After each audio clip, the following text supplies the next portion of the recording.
We begin with the latest on the MERS outbreak in Korea. 13 new cases were confirmed overnight, bringing the total to 108, while 2 more patients died while undergoing treatment. Let's connect to our Han Dan, standing by at the news center for more. Dan. Mark, Korean health authorities have said they're expecting a U-turn in the number of MERS cases soon, but for now, the tally is on the rise. What's attracting attention today is that 10 of the 13 new patients contracted the virus at Samsung Medical Center in Seoul.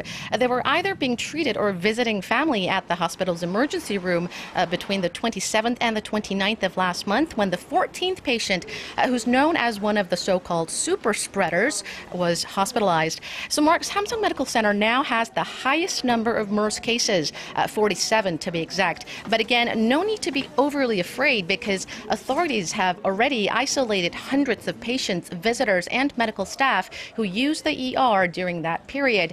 The 3 other new confirmed cases were at Gyeongyang University Hospital in the city of Daejeon, Daecheong Hospital, also in Daejeon, and Hallym University Dongtan Hospital in Gyeonggi-do Province.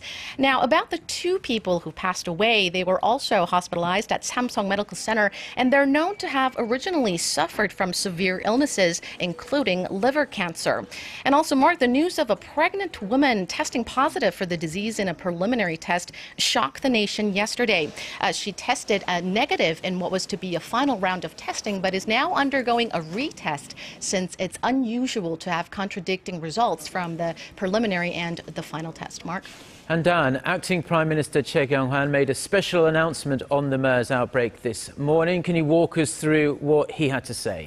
Well, his announcement can be summed up in 3 major points. First, the government has designated a number of hospitals across the nation to act as MERS treatment centers, and he's urging people to visit those hospitals, not others, if they have symptoms of the disease. The list of designated MERS treatment centers include SNU Borame Medical Center in Seoul, Seoul National University Bundang Hospital in Gyeonggi-do Province, Chungnam National University Hospital in Daejeon, and a few more.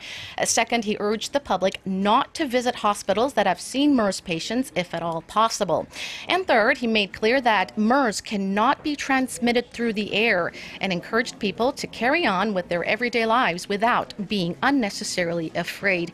He also thanked the thousands of people who are quarantined at home and vowed to provide full support, including distribution of basic necessities and financial aid to those whose primary source of income has been disrupted due to the isolation. Back to you.